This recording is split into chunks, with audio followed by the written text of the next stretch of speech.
আজকে মালিকের গাড়িতে সিএফ করাতে এসেছি। যে এই যে দেখো ব্রেক মারলে টোটাল পেছনে লাইট জ্বলছে না, এটা দিয়ে কাজ চালাতে হচ্ছে। এটা দিয়ে মারছি, ঠিক আছে। ব্রেকের লাইট জ্বলছে, ওটা দিয়েই কাজ চালিয়ে দিয়েছি।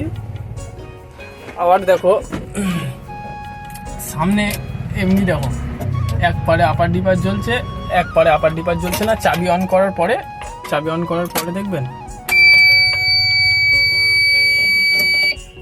দেখো এখন হবে না।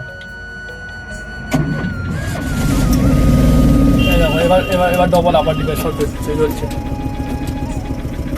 ঠিক আছে। এবার বাইরের দিকটা দেখাচ্ছি,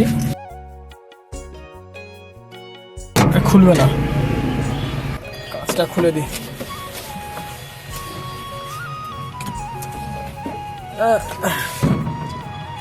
বাইরে থেকে এখন এই অবস্থা, ঠিক আছে। আবার সামনের অবস্থাটা দেখো, সামনেটা নতুন,